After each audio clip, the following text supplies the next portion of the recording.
दोस्तों, अगर आप एक रेस्टोरेंट चला रहे हैं और आप अपने फूड की या फूड आइटम्स की सेल कर रहे हैं थ्रू जोमेटो और स्विगी, तो आज की ये वीडियो आपके लिए बहुत इंपॉर्टेंट होने वाली है, क्योंकि जीएसटी में एक नोटिफिकेशन आया है जो कि एप्लीकेबल होता है रेस्टोरेंट्स वालों के ऊपर। तो अगर आप एक रेस्टोरेंट हैं और आपकी सेल स्विगी एंड जोमेटो से हो रही है, तो आज की इस वीडियो को आप पूरा देखिएगा, क्योंकि आज मैं आपको इस वीडियो में बताने वाला हूं कि आपके ऊपर जीएसटी एग्जेम्प्ट होने वाला है। जी हां दोस्तों, आपने सही सुना। अगर आप रेस्टोरेंट चलाते हैं तो आपको अब जीएसटी पे नहीं करना होगा, बल्कि ये जीएसटी अब स्विगी और जोमेटो द्वारा पे किया जाएगा। जो भी खाना आप बेचते हैं, जो भी आप फूड अपना बेचते हैं थ्रू स्विगी एंड जोमेटो, उस पर आपको जीएसटी पे नहीं करना होगा। तो इस नोटिफिकेशन को पूरा समझने के लिए और इसका डिटेल एनालिसिस देखने के लिए इस वीडियो को पूरा देखिएगा। वीडियो को बिल्कुल भी स्किप मत कीजिएगा, सो दैट आपको एक एक पॉइंट अच्छे से समझ आ पाए कि आखिर किस तरह से आपको एग्जेम्पशन दी गई है, कौन से रेस्टोरेंट्स यहां पर एग्जेम्प्ट रहेंगे, कौन से रेस्टोरेंट्स को एग्जेम्पशन नहीं मिलेगी, और जीएसटी का क्या रेट रहेगा, कब से ये नोटिफिकेशन एप्लीकेबल होगी, और इसके सभी वो बारीक पॉइंट जो कि आपको समझने बहुत जरूरी हैं। तो इसके लिए आप वीडियो को पूरा जरूर देखिएगा। आगे बढ़ने से पहले मैं एक चीज और बोलना चाहूंगा। अगर आप मेरे इस चैनल पर नए हैं और आपने अभी तक चैनल सब्सक्राइब नहीं किया है, तो प्लीज चैनल को सब्सक्राइब कर लीजिएगा, साथ में बेल आइकन को भी प्रेस कर दीजिएगा, ताकि आपको मेरे द्वारा लाई गई लेटेस्ट वीडियोस की नोटिफिकेशन मिलती रहे। मैं अक्सर इसी तरह की वीडियोस आपके लिए लेके आता रहता हूं। आइएगा दोस्तों, अब सीधा बात करते हैं नोटिफिकेशन की और जीएसटी में क्या चेंज आया है, क्या इंपैक्ट रेस्टोरेंट्स के ऊपर होगा, क्या इंप्लीकेशंस होंगी, उन बातों को समझते हैं। तो दोस्तों, मैं सबसे पहले आपको बता दूं, जितनी भी यहां पर फूड टेक कंपनीज हैं, फूड टेक कंपनीज मींस मैं कह सकता हूं आपकी जोमेटो हो जाती है या स्विगी। तो जितनी भी यहां पर फूड टेक कंपनीज हैं, इनके ऊपर जीएसटी एप्लीकेबल होने वाला है 1 जनवरी 2022 से। तो 19 नवंबर को जीएसटी की तरफ से एक नोटिफिकेशन रिलीज किया गया है, जिसमें फूड टेक कंपनीज के ऊपर जीएसटी लाइबिलिटी डालने के लिए इस नोटिफिकेशन में बात कही गई है।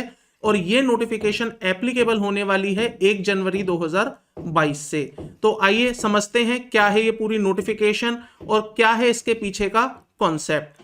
तो सबसे पहले मैं बता दूं, ये जितनी भी फूड टेक कंपनीज हैं, इसे हम कहते हैं ई कॉमर्स ऑपरेटर, क्योंकि ये बेसिकली कोई भी खाना डायरेक्टली बेचती नहीं है। ये बेसिकली एक बायर को लेती हैं, एक सेलर को लेती हैं, एंड सेलर यहां पर जो रहता है दैट इज द रेस्टोरेंट। तो ये बायर और सेलर को केवल मिलाने का काम करती हैं। मतलब ये एक ऐसा प्लेटफॉर्म प्रोवाइड करती हैं जहां पर एक बायर होगा, एक सेलर होगा, सेलर रेस्टोरेंट होगा, और वो अपना खाना एक बायर को बेचेगा। सो ई कॉमर्स ऑपरेटर का मतलब यहां पर केवल वो एक ऐसा प्लेटफॉर्म जो कि इलेक्ट्रॉनिक फैसिलिटी प्रोवाइड कर रहा है to buyer and seller to supply their food और रिलेटेड आइटम्स एंड सर्विसेज। तो यहां पर बायर को खाना मिल जाता है उन फूड टेक कंपनी के प्लेटफॉर्म पर, और सेलर का खाना सेल हो जाता है इन फूड टेक कंपनीज के प्लेटफॉर्म पर। तो मेरी इस पूरी एनालिसिस में आप स्विगी एंड जोमेटो को मान के चलेंगे कि ये ई कॉमर्स ऑपरेटर हैं, ये फूड टेक कंपनीज हैं। आइए इसके बाद बात करते हैं कि अभी वर्तमान में हमारे जीएसटी में क्या लॉ चल रहा है जो कि ई कॉमर्स के ऊपर एप्लीकेबल होता है। तो हमारे वर्तमान में सीजीएसटी एक्ट 2017 में एक सेक्शन है 9 सब सेक्शन 5, जो बात करता है ई कॉमर्स ऑपरेटर की, और कहता है कि जो ई कॉमर्स ऑपरेटर होगा उनको जीएसटी लेना पड़ेगा, उनको जीएसटी चार्ज करना पड़ेगा, और उनको जीएसटी में रजिस्ट्रेशन भी लेना पड़ेगा अगर वो इनमें से कोई भी सप्लाई या सर्विसेज परफॉर्म करते हैं। तो अगर वो इसमें से कोई भी गुड्स देते हैं या इसमें से कोई भी सर्विसेज परफॉर्म करते हैं या सर्विसेज प्रोवाइड करते हैं, तो उन्हें जीएसटी नंबर लेना पड़ेगा, ना कि उस सेलर को जीएसटी लेना पड़ेगा जो कि वहां पर अपनी सर्विसेज दे रहा है। तो एक सीधा सा एग्जांपल से बात करते हैं। मान लीजिए एक ई कॉमर्स ऑपरेटर है यहां पर, तो ई कॉमर्स ऑपरेटर पर एक आपका बायर रहता है, एक आपका सेलर रहता है।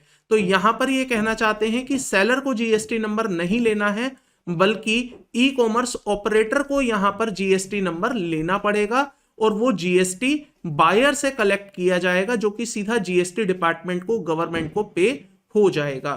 तो as per section 9 subsection 5 of the existing law, ये सेलर को एग्जेम्प्ट करता है to get the GST registration and to get the GST charge.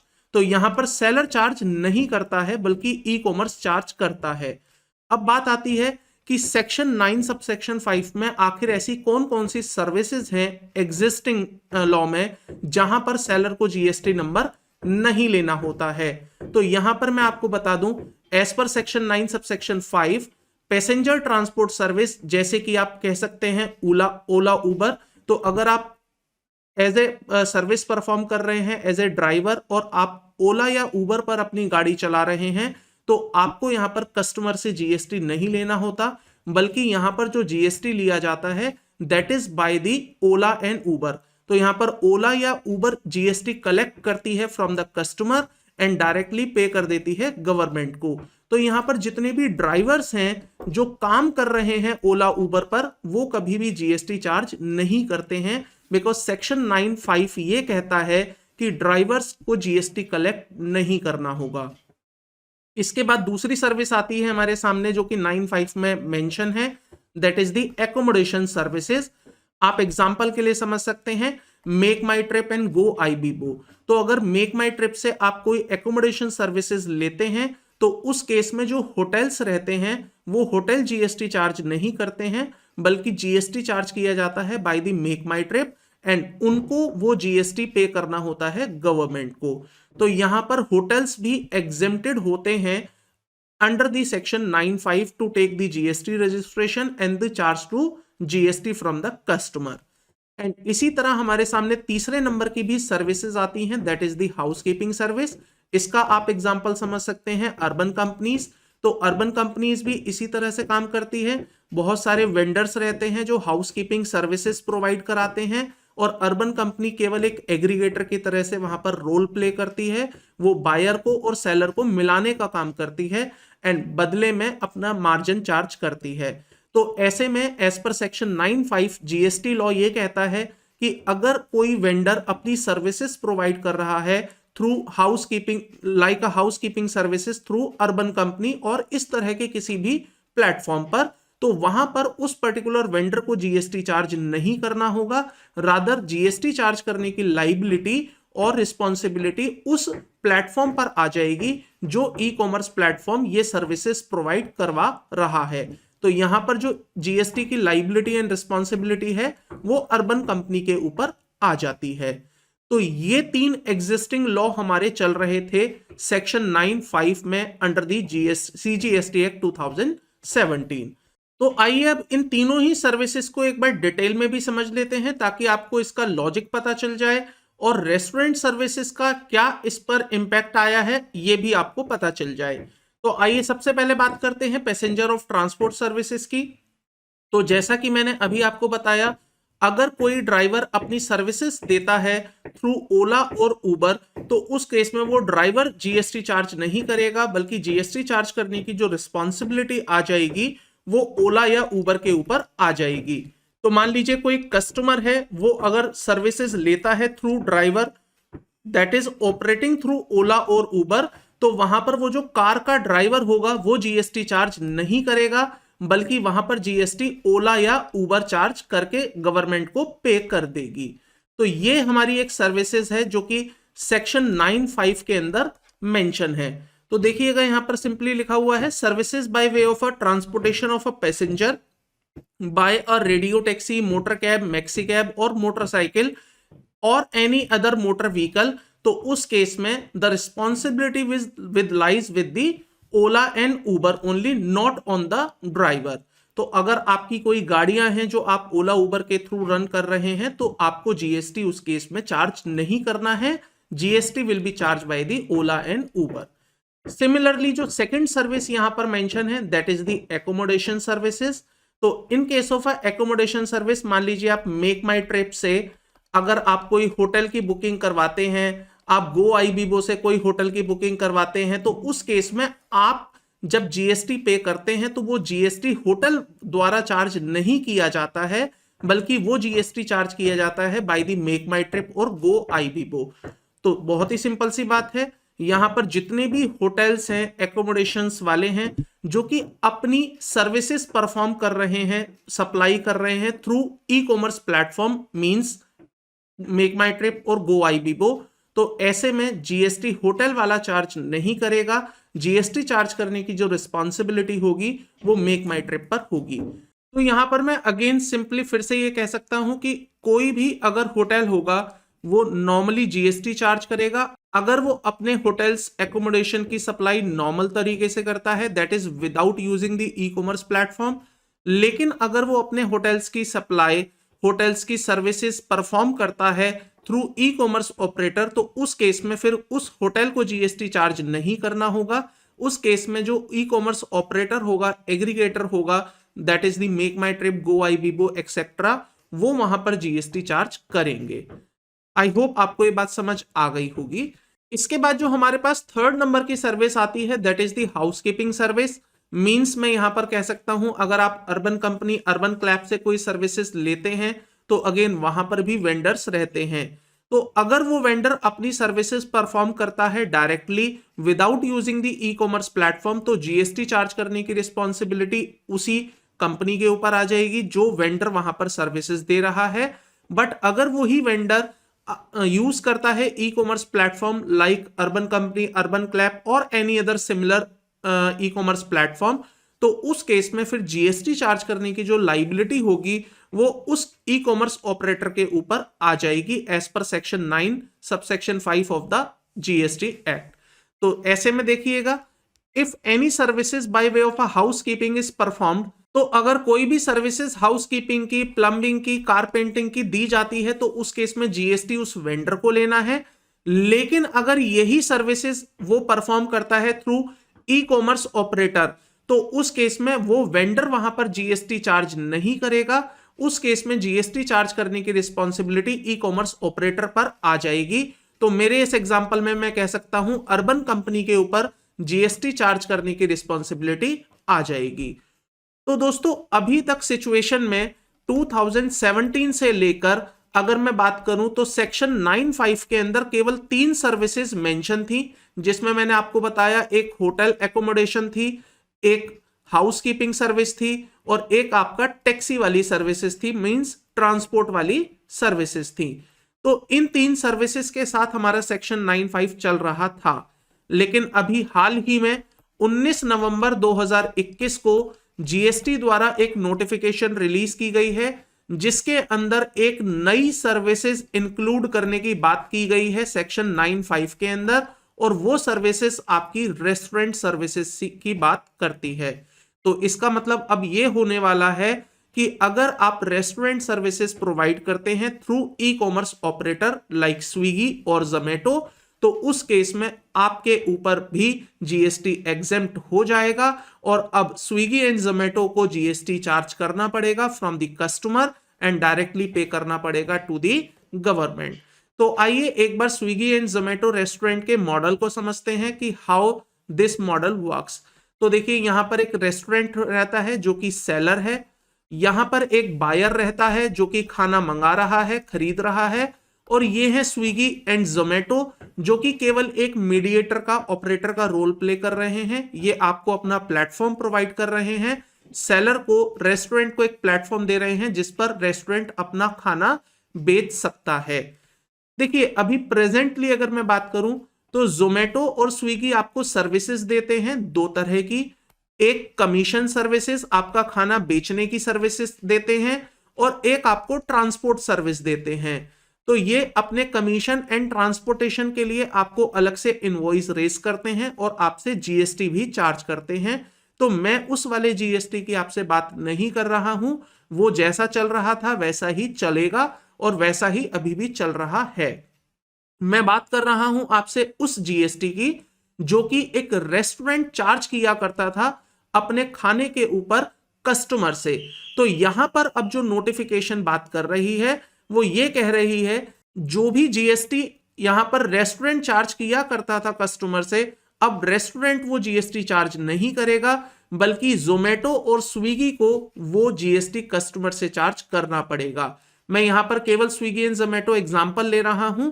अगर आप रेस्टोरेंट हैं और आप अपना फूड सप्लाई करते हैं through any kind of e commerce platform similar like to Swiggy and Zomato, तो वहां पर भी ये बात एप्लीकेबल हो जाएगी। तो अब ऐसे में क्या होगा, इस नोटिफिकेशन के इंपैक्ट के बाद अब स्विगी एंड जोमेटो कस्टमर से सीधा जीएसटी चार्ज करेंगी एंड रेस्टोरेंट को जीएसटी चार्ज नहीं करना होगा। रेस्टोरेंट फ्यूचर में अब जीएसटी चार्ज नहीं करेगा फ्रॉम द कस्टमर। यहां पर जीएसटी चार्ज करने का जो ओनस होगा, जो लाइबिलिटी आ जाएगी, वो अब ई commerce operator like a Swiggy and Zomato के ऊपर आ जाएगी। तो ये इस तरह का ई कॉमर्स मॉडल रहता है इन the case of food tech companies. तो आइए अब बात करते हैं कि नया क्या हुआ है यहां पर। तो जैसा कि मैंने अभी आपको बताया, सेंट्रल गवर्नमेंट ने रेस्टोरेंट सर्विसेज को भी इंक्लूड कर दिया है सेक्शन 9(5) में by the notification number 17/2001 of the central tax dated 18th of November 2021।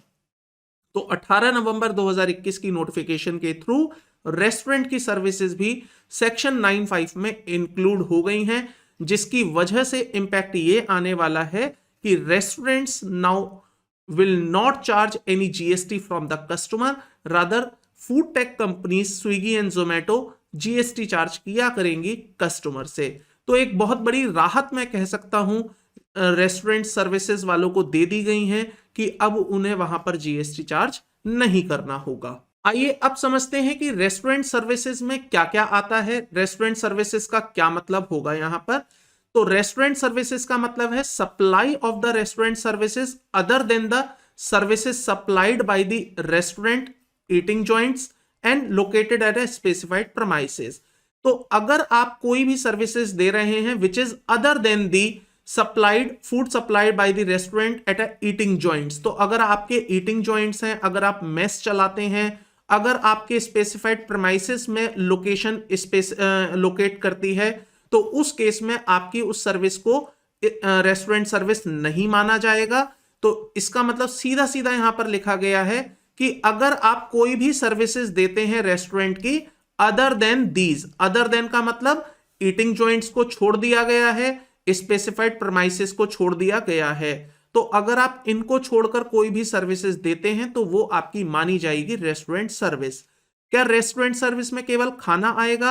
नहीं, रेस्टोरेंट सर्विस को यहां डिफाइन किया गया है। So the restaurant service means supply bye way of any services of goods being food or any other article for human consumption or any drink provided by the restaurant eating joints including mess, canteen, whether for consumption or away from the premises where such food or any other article for human consumption or drink is supplied।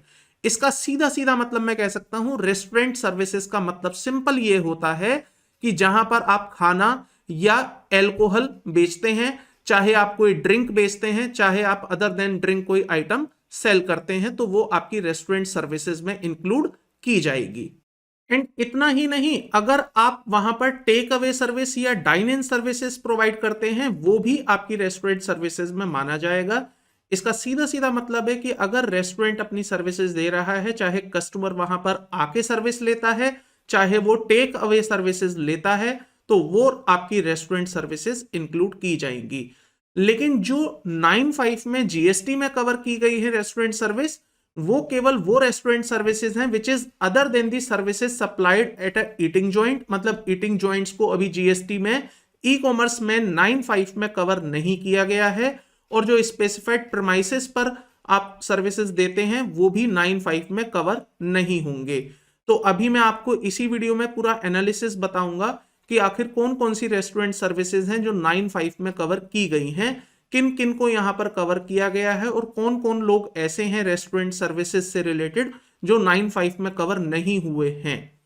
तो आइए इसके आगे की बात करते हैं। अब analysis समझ लेते हैं कि आखिर ऐसा क्या हुआ है इसके अंदर।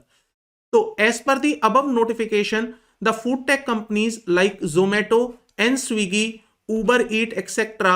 will be required to pay the GST on the supply of a restaurant through their platform as if they are the supplier of such restaurant services. In such case, restaurant are not required to charge GST.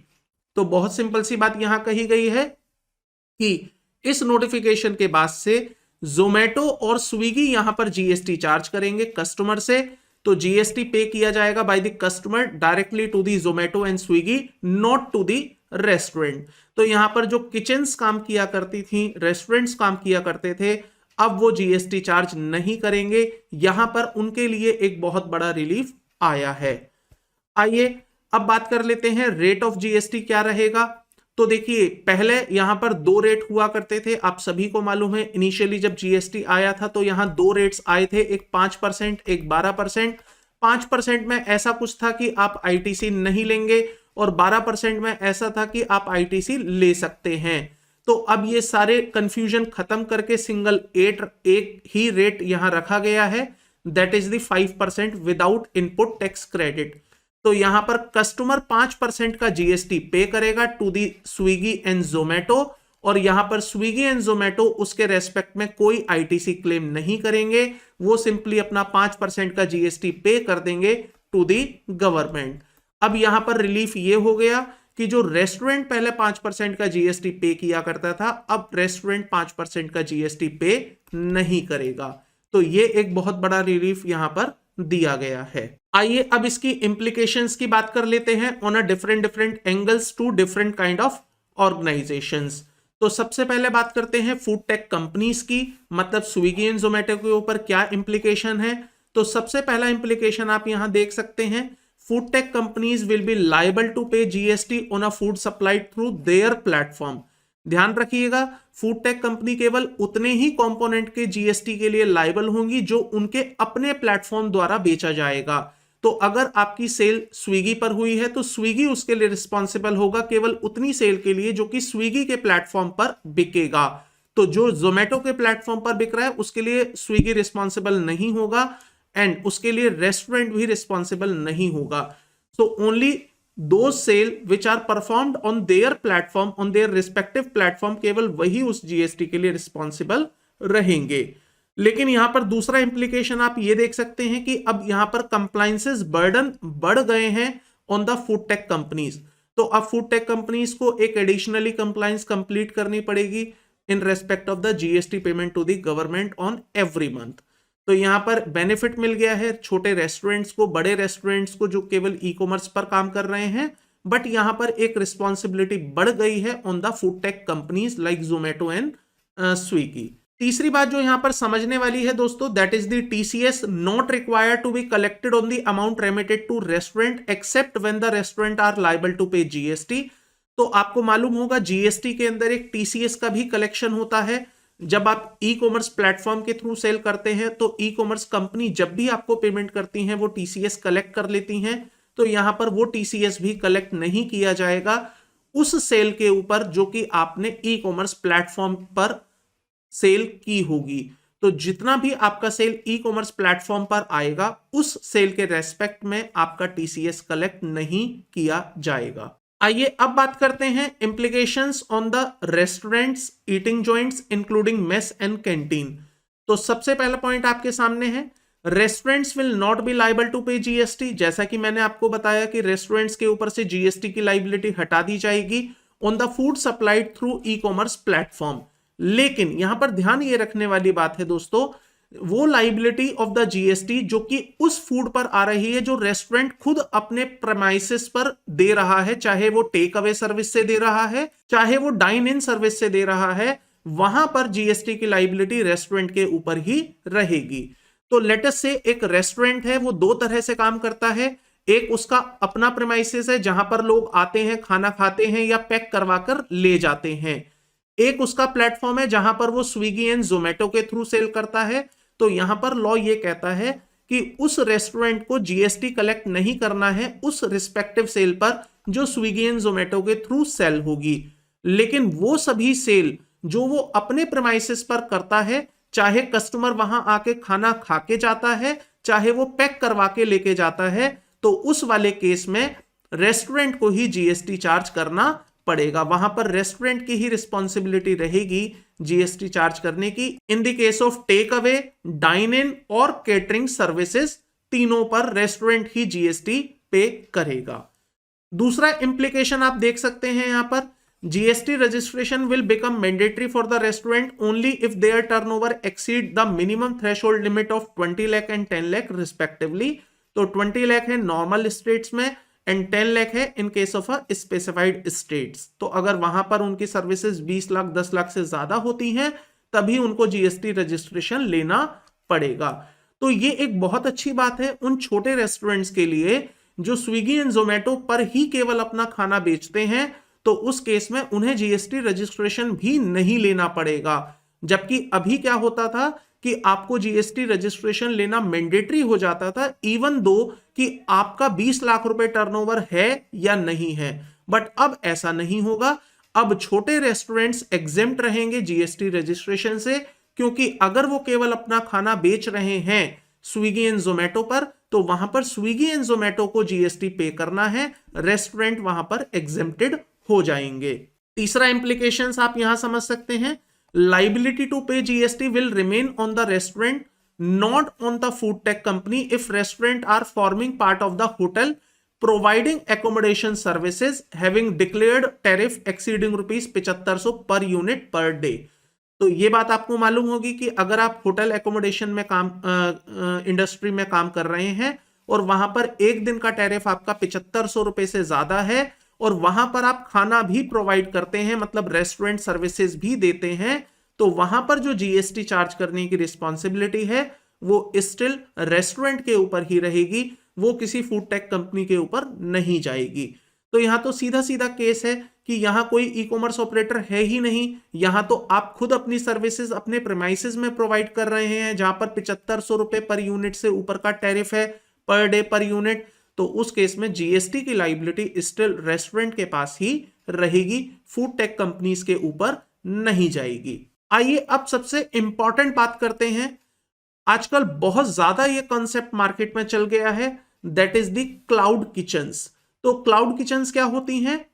एक kitchen होती है लेकिन वो केवल food tech companies के through ही अपना काम करती हैं। इसका मतलब ये किचन्स हैं, इनका कोई जॉइंट नहीं है, ईटिंग जॉइंट नहीं है, कोई इनका डाइन इन सर्विस नहीं है, कोई इनका अपना वैसा रेस्टोरेंट नहीं है जहां पर लोग आए और खाएं।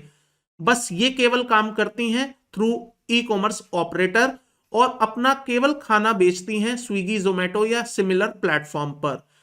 अब ऐसे में ये क्या करती हैं, एक सिंगल किचन बनाती हैं लेकिन मल्टीपल इनके रेस्टोरेंट्स होते हैं अलग अलग नाम से अलग अलग प्लेटफॉर्म पर।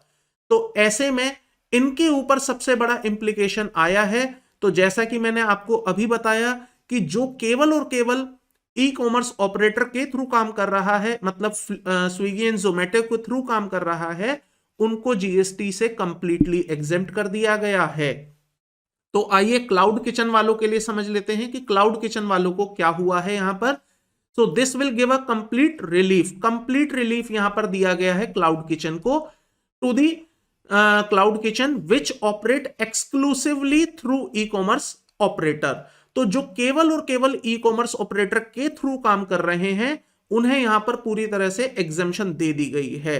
So now the cloud kitchen will not be required to obtain GST registration even if their turnover crosses the minimum threshold of 20 or 10 lakh as the case may be। तो अगर कोई रेस्टोरेंट है जो ये कहता है कि मेरी सेल 20 लाख से भी ज्यादा है, 50 लाख है, 60 लाख है, कुछ भी है, लेकिन अगर वो केवल और केवल अपनी सप्लाई कर रहा है through e commerce operator that is the Swiggy and Zomato, तो वहां पर उसको जीएसटी भी चार्ज नहीं करना है और सबसे बड़ी बात उसको जीएसटी नंबर भी यहां पर नहीं लेना है, जीएसटी रजिस्ट्रेशन भी उसको यहां पर नहीं लेना है, बशर्ते कंडीशन एक ही है यहां पर कि उसको केवल अपनी सप्लाई करनी पड़ेगी थ्रू ई कॉमर्स प्लेटफॉर्म, वो फिर अपनी नॉर्मल सप्लाई वहां पर नहीं करेगा। तो दोस्तों ये एक बहुत बड़ा चेंज यहां पर आया है रेस्टोरेंट सर्विसेज को लेकर, जो कि नोटिफिकेशन में नोटिफाई हुआ है एंड एप्लीकेबल हो रहा है 1 जनवरी 2022 से। आई होप अगर आप रेस्टोरेंट इंडस्ट्री से बिलोंग करते हैं या आपके क्लाइंट्स रेस्टोरेंट इंडस्ट्री से बिलोंग करते हैं तो आप उनको बेहतर यहां पर एडवाइस कर पाएंगे या आप अपने बिजनेस में इसका एक बेहतर इंप्लीमेंटेशन कर पाएंगे। तो आई होप आपको आज की ये वीडियो पसंद आई होगी। अगर आपको वीडियो पसंद आई है तो प्लीज वीडियो को लाइक करिएगा, चैनल को सब्सक्राइब कर लीजिएगा, साथ में बेल आइकन को भी प्रेस कर दीजिएगा क्योंकि अक्सर मैं आपके लिए इसी तरह की वीडियोस लेके आता रहता हूं। तो आज की इस वीडियो में केवल इतना ही था दोस्तों। जल्द ही मिलता हूं आपके साथ अगली वीडियो में। तब तक के लिए थैंक यू, बाय बाय।